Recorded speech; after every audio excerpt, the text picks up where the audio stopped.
Music, dance, theater. It's time to take a seat on the aisle with Tom Alvarez. Hear from performers, producers, presenters, and creators who enrich our lives in the performing arts. Who's on stage? Here is Tom Alvarez to introduce you. Hello, and welcome to On the Aisle with me, Tom Alvarez. My guest on today's episode is director, educator, and collaborator Cara Hinh, Associate Artistic Director at the Indiana Repertory Theatre. Join me now as I go on the aisle with Cara.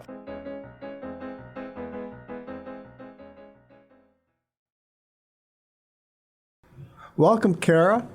It's great to finally meet you. I've been trying to nail you down here for a while, but you've been doing some traveling, I believe. So where were you? Yes, I was in Vietnam to visit some of my dad's family. Oh my goodness. I saw that in your background. You are Vietnamese, your heritage. So tell me about your family. Yeah, I like to think of my parents as being two people that maybe should have never met, but they did at an apartment Christmas party here in Indianapolis.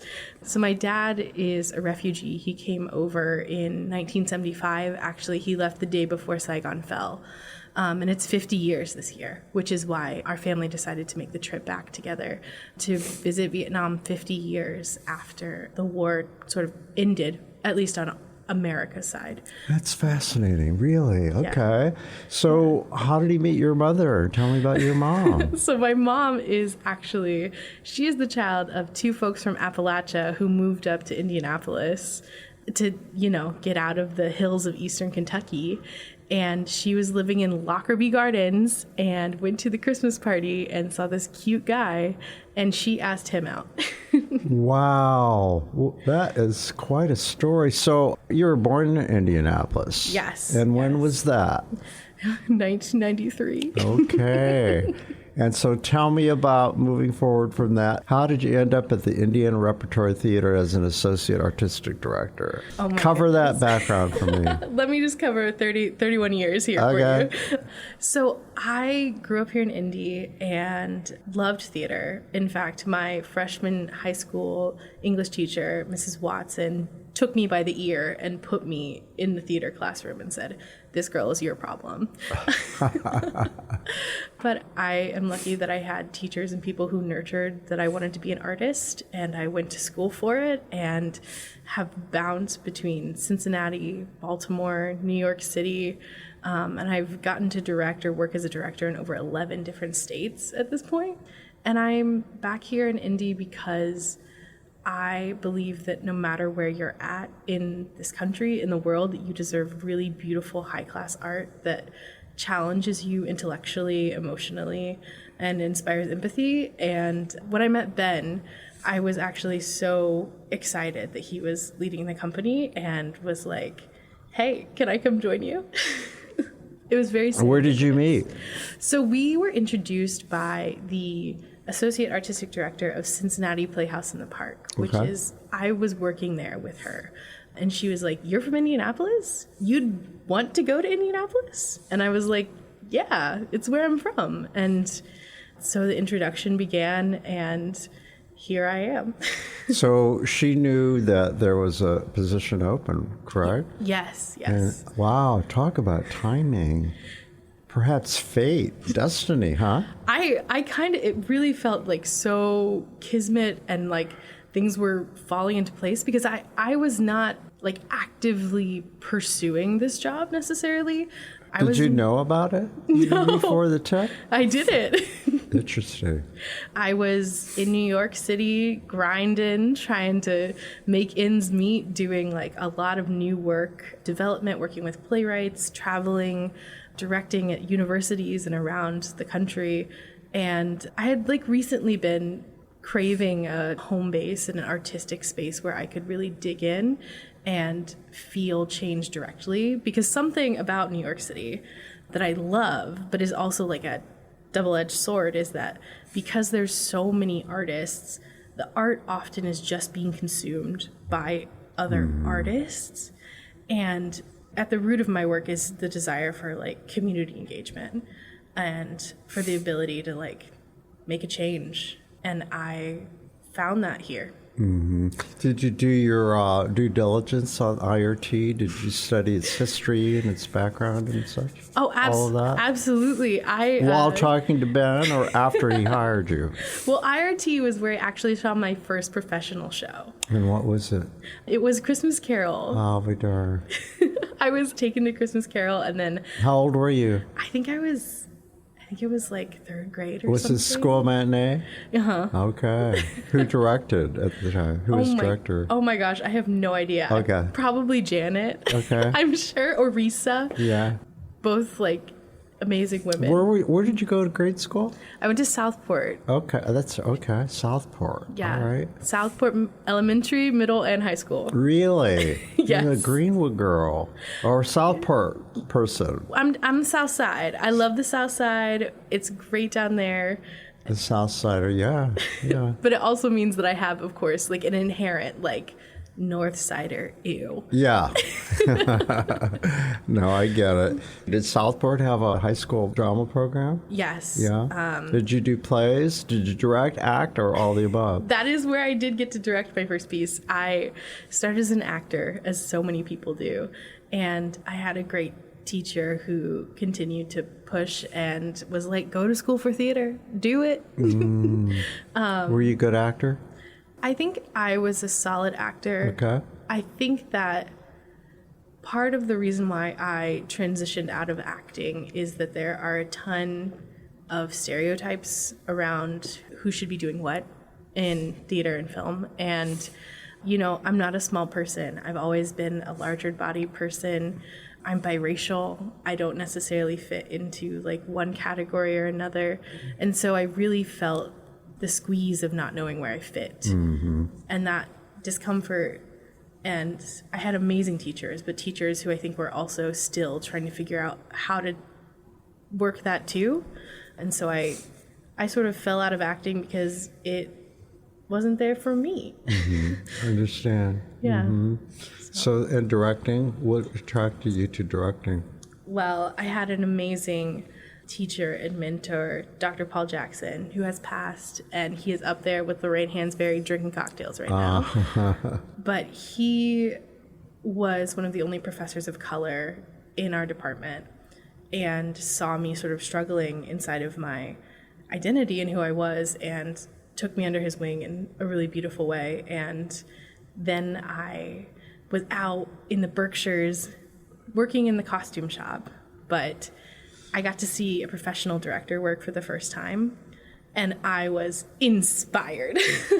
I saw him directing Noel Coward's Design for Living. Oh, I love Noel Coward. Me too. Oh. And it was this play that I think like was subtly queer, but this director was like leaning in really hard, and I got to see for the first time someone shaping a piece as a director, and seeing that a director could be a generative artist and an interpreter. And I was just really attracted to the idea of being a head coach, being like a cheerleader, and like trying to bring out the best in the people around So me. let's back up. Where did you go to college then, your undergrad? I went to Miami of Ohio. Okay, why there?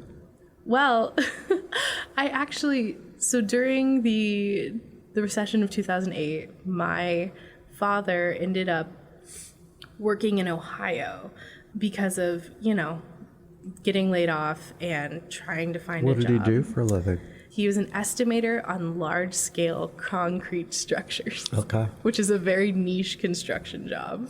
And he was laid off at his job here in Indy, and the, you know, quickest and closest job that he found was in Cincinnati. And I was like, oh, maybe I should look at schools in Ohio.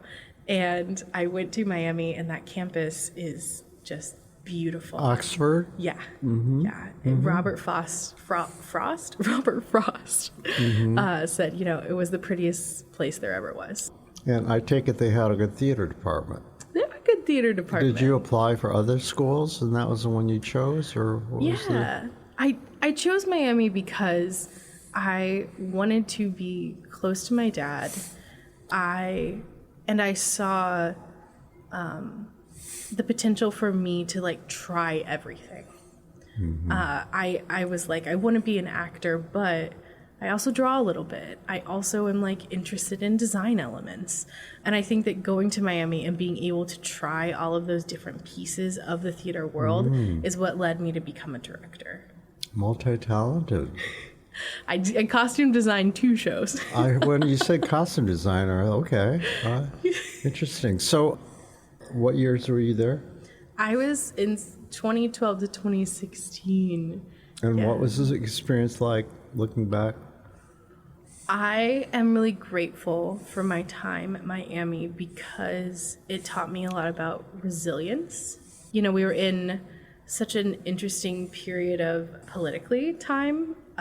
It's a more conservative campus, and the campus is like predominantly white. And being a biracial person, I felt it so keenly in a way that I hadn't before. Because in my own community, everyone knew who I was. They knew who my parents were. Like, I didn't have to explain myself.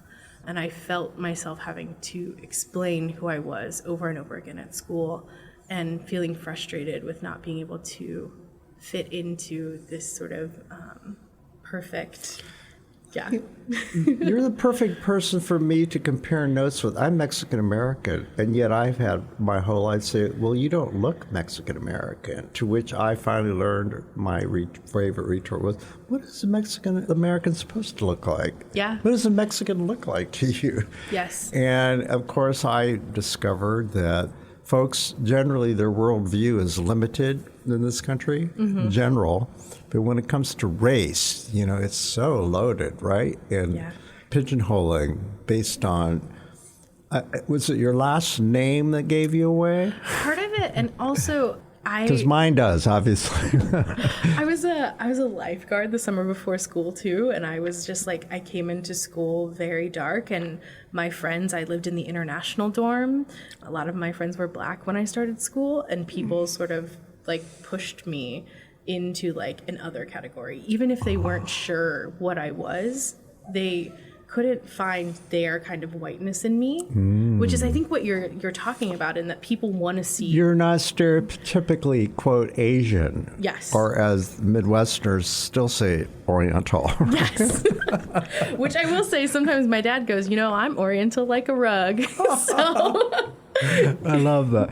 And I say, well, what did you expect? A guy leaning against a cactus wearing a serape and a sombrero. Exactly. Pulling a donkey. Exactly. And it's just like the vastness of like, I think a thing I talk a lot about, even within like Asian American theater spaces, is the just like vastness of diaspora. And that like when we say like, right, like we say Asian American theater maker, but what do we mean? Yes. Do we mean East Asian? Do we mean Southeast Asian? Do we mean Indian?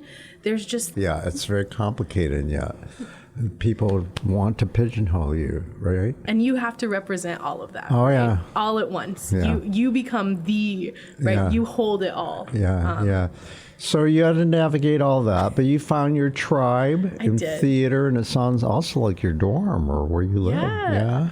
I think also growing up on the South Side, which when I was growing up was like a very predominantly white working class space. And now... Well, you have the Appalachian roots. Yes. Wow. My grandma's a Baptist, so... There you boy. You got it all. And then my dad would take us to temple, because there's a Vietnamese temple here in town. And it's run by all women, which I love so much. I didn't know there was, okay. Yeah. Well, I knew that there was a large population of... Chin and Karen folks. Yeah. There's a large community on that side of town as well. So there's a large Asian community, period, right. And it's, I think, something that's really interesting about when I was probably younger, those folks hadn't quite arrived yet. So it's really amazing for me to see how my neighborhood has transformed in a way that, you know, was mostly white folks, now has this population of Southeast Asians. And I'm so happy about that. But I know it's caused friction. We have so much in common, Cara, because I now live on the west side. I chose to move there because there's a huge Latino presence, and I didn't grow up in a neighborhood that was Latino. I grew up in Fort Wayne, and there were very few. We were one of the first arrivals, my family, off the migrant stream. So I'm loving being in this community, my peeps, you know, right? So it feels that way now when you go back there. Yeah. Yeah, and I'm just so... Or you live there now? Well, my family's in... I live in Fountain Square. Okay. Well, that's the Appalachian part, although they've kicked a lot of people out, haven't they? Yes. Gentrified. Oh, yeah. It was this tension that as I was moving back here and like knowing the area, I was like, where do I want to be that will give me somewhat a vibe of like a city and of Brooklyn, but also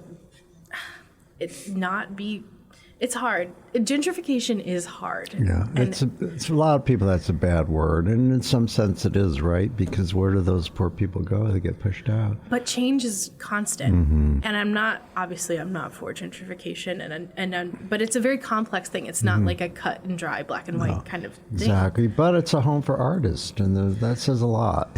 Yeah. Yeah. And I think in terms of thinking about traditional, I'm using air quotes, traditional gentrification, it's like you come in the artist and the queer folks and then like the money. So it's, as an artist and as someone who, while living in big cities, has been that wave of artists trying to find housing that is not, so expensive. It's this balance. Yes. It's a delicate balance. Back to your background. So after college, what came next? I was a little lost, I think as many of us are, but I got a job working at Cincinnati Playhouse in the Park. Let me ask you though, would you consider yourself at that time, were you in demand? I would have thought that you would be demand, being a woman, being a person of color, all of those things. Or had the wave started after that? We have a lot to talk about, including the aftermath of Black Lives Matter. But the theater's always been in the vanguard of change anyway. So I'd like to think that they were ahead of things. Not that far ahead, but they were, right? Or I don't know. A little. Educate me. No, I think that I consider myself sort of, I don't want to say lucky, but I really pushed my way into those spaces. For instance, my first professional assistant directing job was because Lisa Portez, who is this amazing Latina director, was directing a play at Cincinnati Playhouse in the Park, and my ex-girlfriend had seen her speak on a campus saying, we need more women of color directors. We need more women of color stage managers. And so I walked up to her on the first day of rehearsal, and I was like, hi, it's me. And so I was in this space of where that was a way in, but it was kind of, a lot of people were treating it still as the only way in. And something I think I've experienced throughout my career is being hired as an assistant or associate director to sort of fill that role of cultural consultant, as well as tokenism. Yeah. Call it what it is. Yeah. Okay. But in a way that I have a friend and mentor, Desdemona Chang, who is this kick butt Asian woman director, and she said to me once, diversity might have brought me in, but how I show up is why you're going to have me stay and why you're going to have me do You had more. to work really harder than everybody else to prove yourself, huh? And I feel like, I'm sure you've experienced this, I had a mentor once that I was getting heated. We were something wasn't going right, and a conversation that we had to have really candidly was, how you show up in this world, in this body, how you are perceived, being angry, you can't do it. And at the time I was so how dare Michael tell me that, but I understand it was out of protection. Yeah. And it was out of desire to... It's a fine line, isn't it? You want to stand up for yourself, you want to be assertive, but then in this world, if you come from marginalized people, then you're either arrogant, you can't, Listen. I've been there. I hear you. I see it. I feel it. It's... Oh, yeah. And I love the fact that, we have a lot in common, but I think a lot of people in our situation, people of color who are artists as well, we've had to go the same path. We have to forge our own careers because we don't have that privileged support that you have.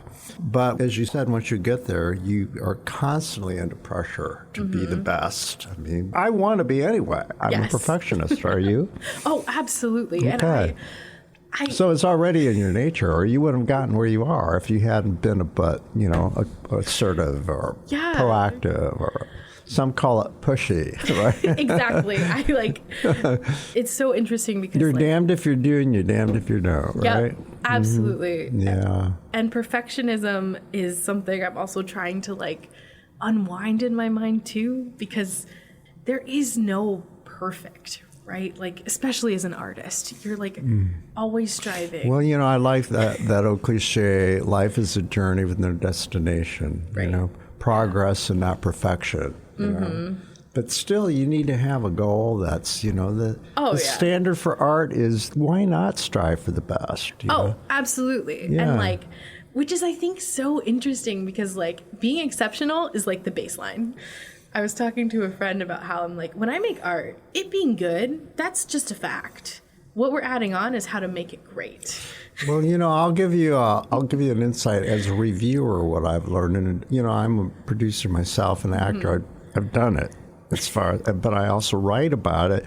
That's given me, I think, a unique perspective. And related to this, I explain to people, what do I look for? If there are distractions in that art, anything that takes me away from the story, that to me, there's a problem somewhere. If it's a wig, if it's poor lighting, if it's a sound issue, it's not always acting. It could be something that's why are they wearing those shoes? That's not in the period. I know. It's such little things, and I feel the devil's in the details, right? Always. As a director. Yeah. Yeah. Oh yeah. You see things that people would never even. Or acting that's just not honest. You don't believe it, right? Yes. Yeah. Yes. Yeah. Aren't you glad you have that attitude? Yeah. I sometimes say gosh darn it, I wish I could just watch a movie or see a play and not analyze the heck out of it. Well, you can relax if it's really good. Yes. And that, for me, that's when I know that I've seen really good art. If after it's over, it's oh, is that all? I want more. Yes. And I didn't think about that guy's shoes and why they were the wrong color. Yeah.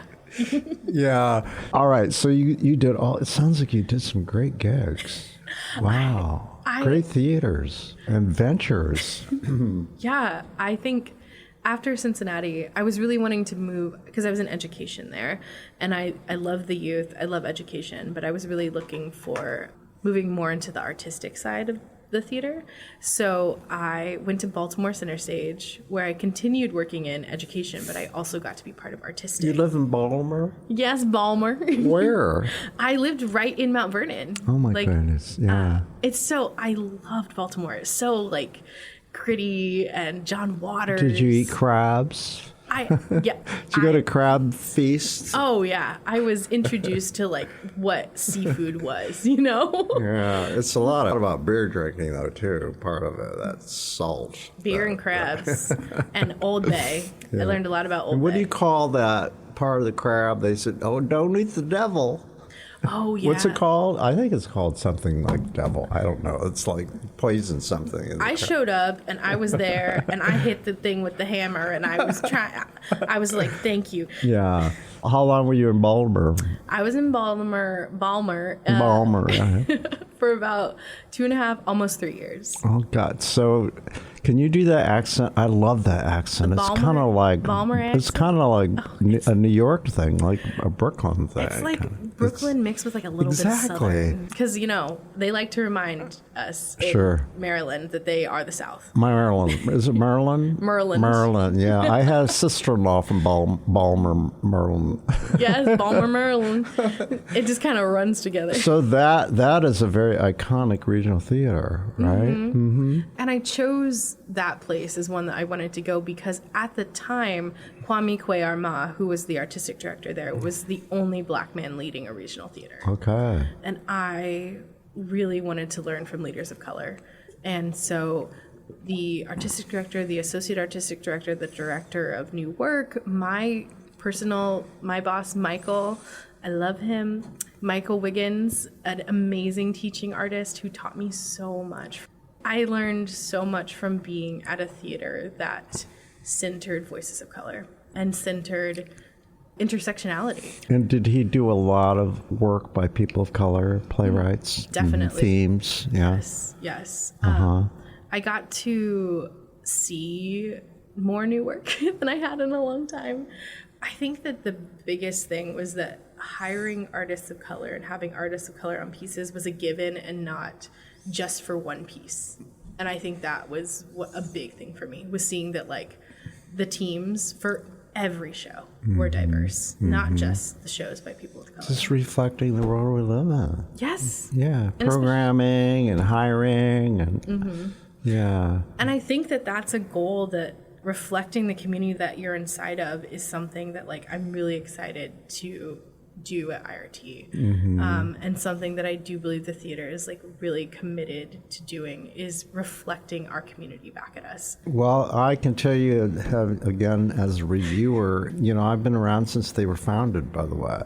So I've been able to see this continuum of growth and change. And, before we came into the studio, Carrie Barman, who is your communications director, we chatted about, back in the day, IRT did a production of, you may or may not remember, Flying West by Pearl Cleage, African American. And so they were kind of in the foreground, and there was also the Phoenix Theater here, and Brian Fonseca, my late friend who was the artistic director. So, that goal towards reflecting our community goes way back here in Indianapolis. It took a while, Absolutely. But they really were trailblazers in that respect. And so to see where they are right now and to have someone like you at the table, I find very exciting. Yeah. Janet did such beautiful work at continuing to bring, especially because I think back to when IRT was founded, it was founded by like 3 men.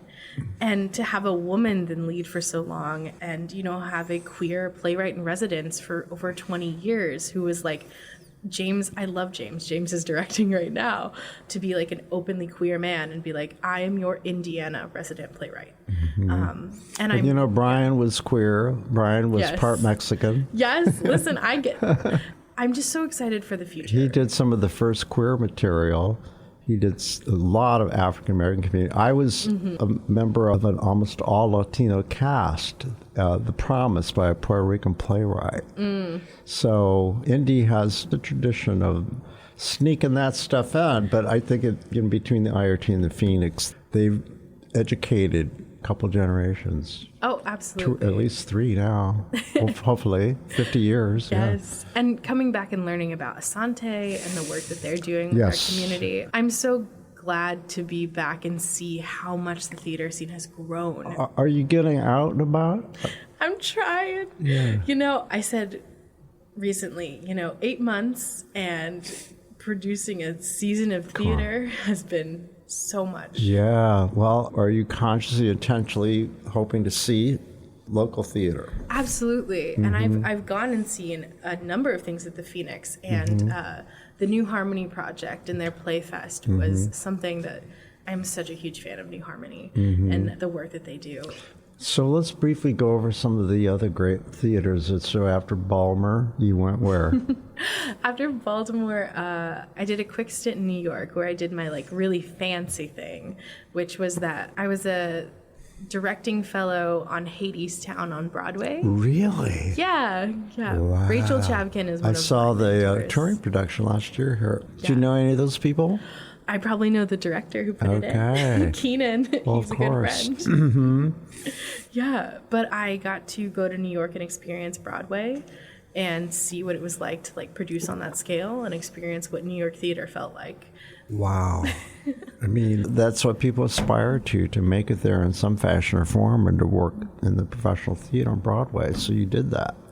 Yeah, it was really... Watching Rachel work was so crucial in helping me understand how theater is about the people and it's about the teams, and how even on Broadway in this commercial space, you can be for the people. I think Hadestown is an example of a show that is really trying to, it's interesting about that show. People either loved it or hated it. Oh. And, a lot of that, for whatever reason, it brought out everyone's insecurities, I think. Because it's just like, I think that what Orpheus does, we all want to tell ourselves that we're not, that we weren't going to turn around, but it is in our like nature. Oh, yeah. And that key question of for those listening, tell them explain that. What that it's a plot thing, right? Yeah. So this musical is based on the Orpheus and Eurydice myth, which Eurydice is taken down into Hades, and Orpheus goes down to go get her, and he's allowed to leave with her as long as he does not turn back around to look at her the entire journey out. And he's at the exit, like you can see the light. He's about to step into the world, but his own doubts and insecurities and fears make him turn around. Mm-hmm. And in that moment, it's so human, our desire for security and to want to know, and that faith is so hard. Having faith is so hard. I actually heard gasp in the audience from some. Oh no! Yes. And that's the thing, is like the conceit of the musical is we're going to sing this song anyway. We are going to have hope even though we know how it's going to end. Mm-hmm. And I think that's such a message that we need right now, especially. We have to keep going. We have to keep trying and hoping for a better world. Mm-hmm. So how long were you in the city? For that stint, I was there for a couple months. Okay. Before I became the directing apprentice at Actors Theatre of Louisville. Louisville. Yeah. Another great accent. Yeah. Louisville. Uh-huh. Yes. Wow. Yeah. Actors Theatre. Mm-hmm. Okay, so what happened to their festival, by the way? So it was the place that I first saw new work ever. Yeah. Humana, it was a tumble of like many, many things, but Humana was sort of done sponsoring the festival. Oh no. Of course it was the Humana. Yeah, okay. And it's just such a huge undertaking, and between COVID hitting, the theater shutting down, it was this like massive festival that was thousands of dollars to produce. And yeah. So how was that experience? It also taught me so much. I assisted on 6 shows in the course of the season, and I learned so much. And how long were you there? I was there from the when the season started to when COVID hit. So it was such an experience to be there, and then to be in Louisville specifically in 2020, in the summer of 2020, and to live in downtown Louisville in the summer of 2020.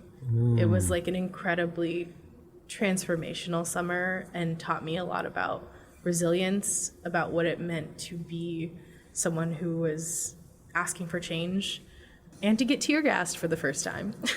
And what was that circumstance? Yeah, so in Louisville, Breonna Taylor was murdered there, and the police department did not take kindly to protesters, even peaceful protesters, as we walked through the streets.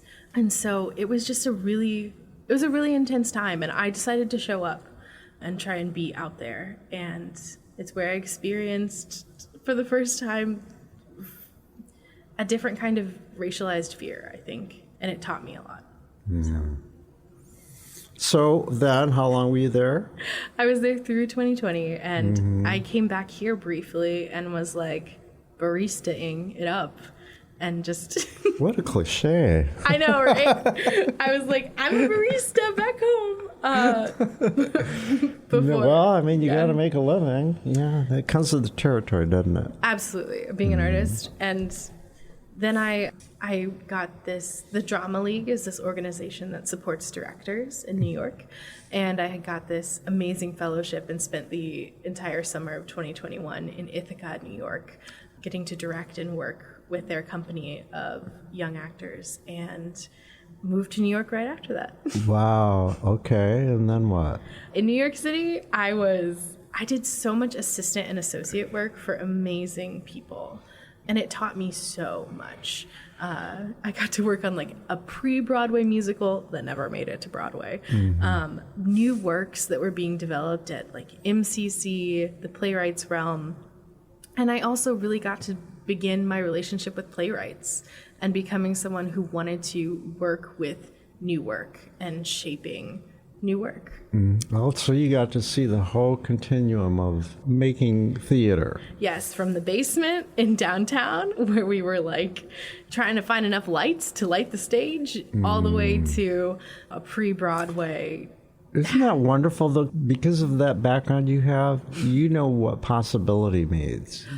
And restriction can sometimes be freedom. Yeah. And I think that more folks should try and put a bit of restriction on themselves. But you can do work on a bare stage if you don't have anything. Yeah, no, and it's about like, what does the core of the work need? So did you ever also try your hand at playwriting? That is a space that is reserved for only my notes app. I don't know. I've never been, I find the work that playwrights do, so much of it is independent and solo, and I'm such a collaborative artist. Gotcha. I've done devising. Yeah. So like taking pieces of writing, but always in conversation with others, which is why I think I like musicals so much, because they can't be written like alone. They require this like deep collaboration and just like test and test and test out loud of everything.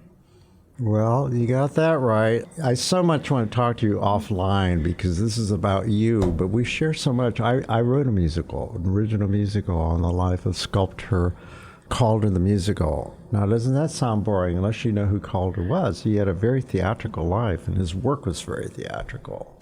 It is. Listen, anything can be an exciting play, and I believe that. Yeah. So you lived the quintessential New York life? I did. Did you live in a fifth floor walk up with cold water, or?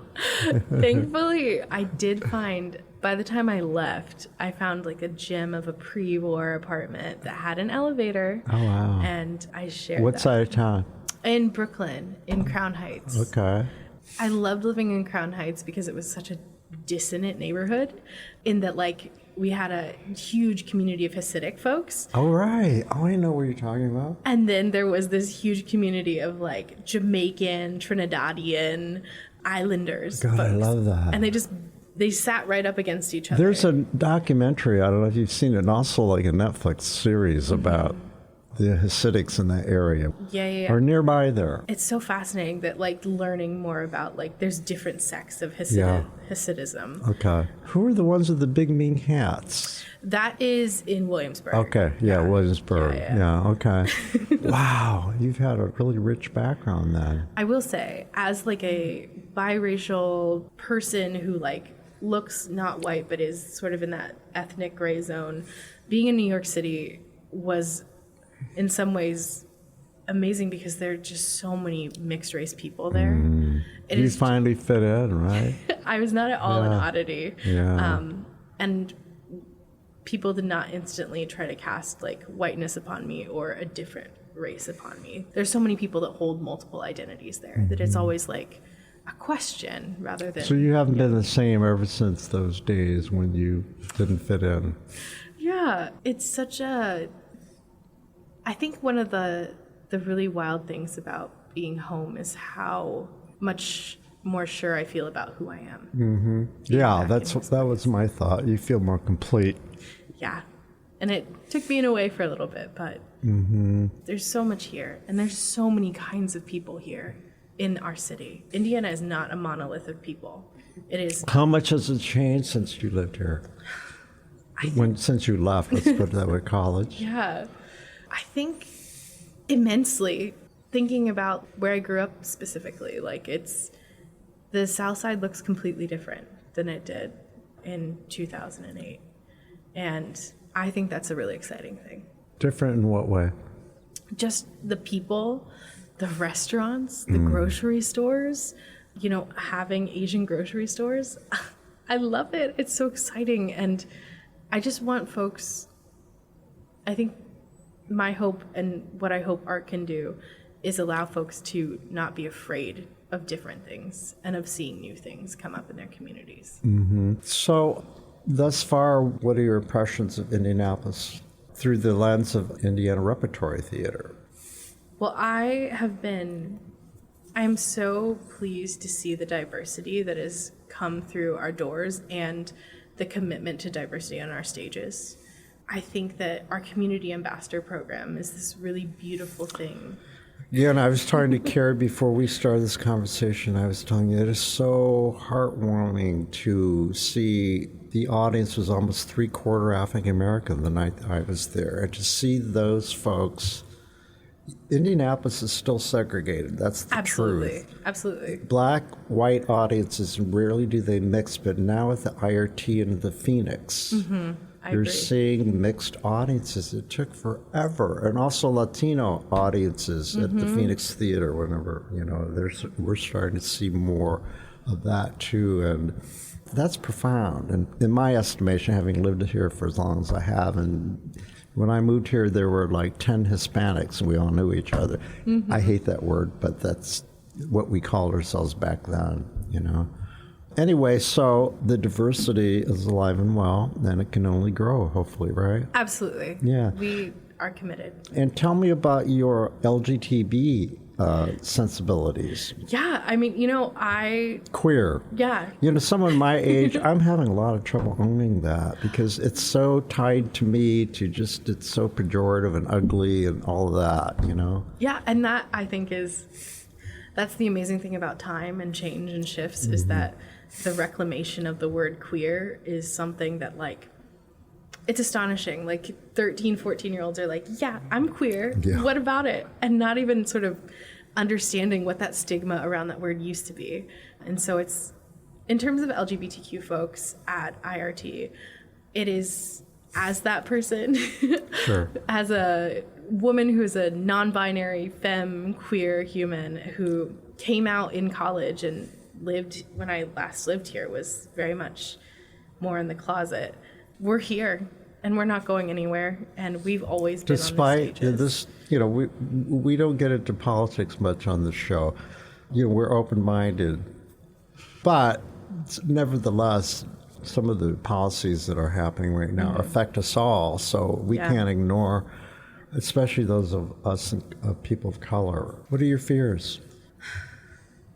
I'm afraid that people will stop seeing art. I'm afraid that artists will be forced out of making it, because I think all art is inherently political, and absolutely on all spectrums, because whoever is making it, their identity becomes baked into what they're making and their perspective, and that is political. The way that you see the world is political. Isn't it scary though that it is now seen as woke? And which is chilling. It's chilling. Anti-intellectual? Yes. I'm scared to be completely honest with you, and I don't know that I've really said that out loud. All I can hope, and I know that our commitment is to, and why I'm very proud to be here. Do you believe that artists, though, they've always been in the vanguard, but we have an opportunity to just do our work? That's what we can do in our really corner of the world of things we can't control. Yeah. Do you agree with that? And that we need us more than ever. Oh, absolutely. This is the time to have artists. This is the time to have the music that gets people going, that activates people, that makes people go to parties, that makes people interact with other people. I always say when I go to the symphony or any concert or any art, I don't know the politics of the person sitting on either side of me. And yet, if we're all engaged, that gives me hope. And we can have a shared experience. And art brings us together. And I have a mentor who sort of would say that art can sometimes feel like a tertiary form of activism. But in this moment that we're in right now, art is it's a thing of being on the front lines, of asking people to step outside of themselves and to see the people around them. So it's often days when I'm trying to sit and think about what do I need to do? Who do I need to call to help protect my disabled siblings, my trans siblings? I think about I'm making art that's going to hopefully impact someone. You know what I find just really ironic, and you've probably seen this too, this matter of words.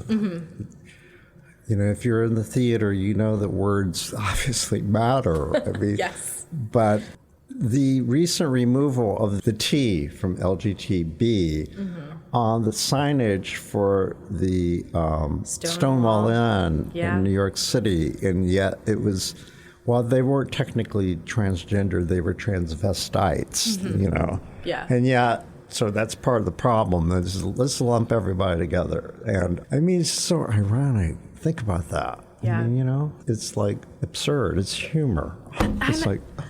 I think beyond words too, and I say this as someone who has interacted with every kind of person in our like LGBTQ queer community, the getting rid of the T, the like isolation and the hatred towards trans people is just a tactic to try to further divide us in a way that is so unnecessary, because at the end of the day, we are all just human beings who want to live our lives. Exactly. And our trans siblings deserve just as much space and time and honor as humans. You know, before we get too far away or too far off track, I'll have you back for part 2 and we'll talk about more stuff. But as far as your own work, what are you going to be doing? Well, what's coming up? I'm for sure going to be doing Christmas Carol again here next year. Oh, you're directing? Yes. How cool is that? It's really, I cried a little bit because it was like so full circle. When I like saw the student matinee audience full of all these like young people, I did shed a tear backstage because I was like, oh my gosh, this is so full circle. But I'm doing Christmas Carol, and we are so deep in the midst of our season planning and trying to figure out what we're doing next year.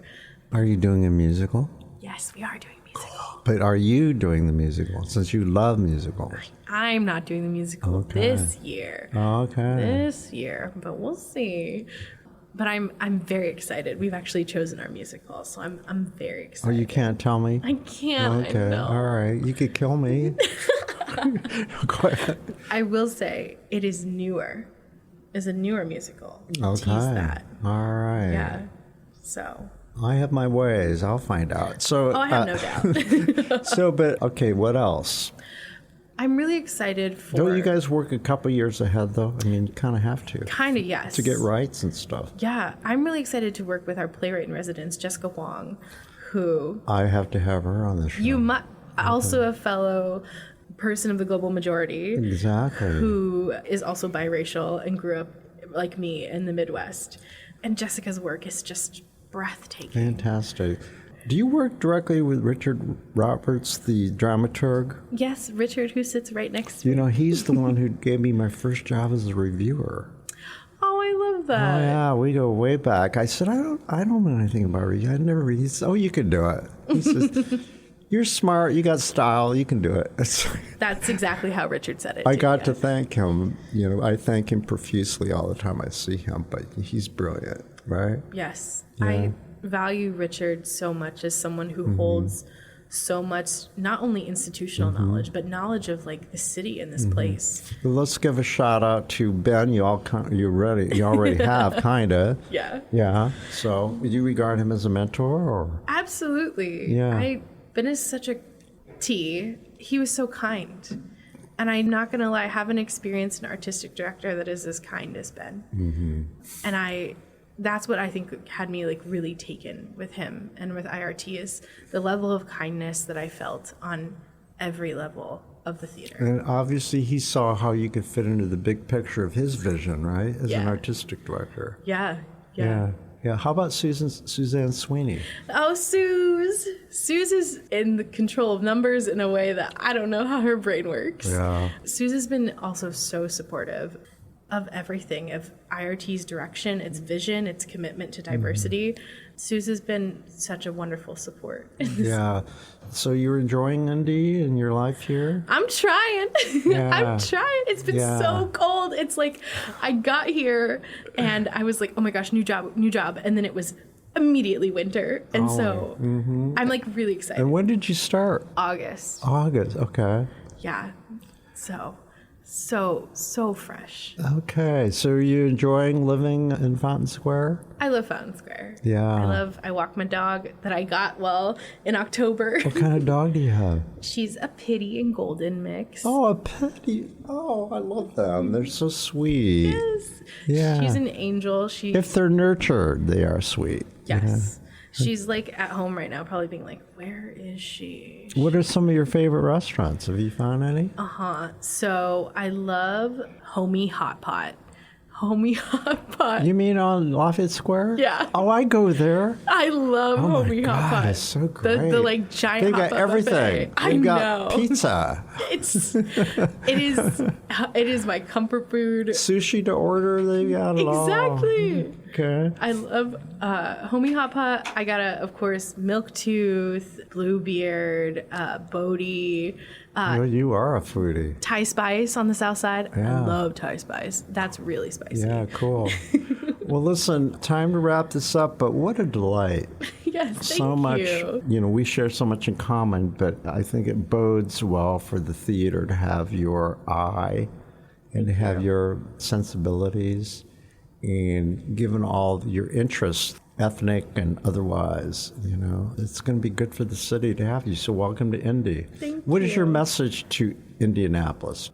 I think if I had a message for Indianapolis, it would be to embrace change and to embrace your neighbor. Now more than ever, embrace the people around you, because community is all we have, and community is what's going to get us through. And for people listening around the country, what do you have to say to them about Indianapolis? About Indianapolis is that it is an incredibly diverse place with people from every walk of life and every experience.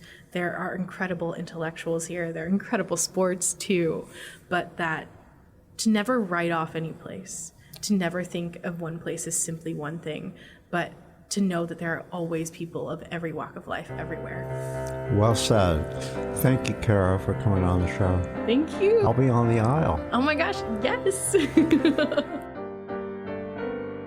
Our thanks go out to our media sponsor, Urban Times. Urban Times is a monthly news magazine which serves as the official neighborhood newsletter for 16 Indianapolis neighborhoods, offering news about development, arts and entertainment, and from the business community.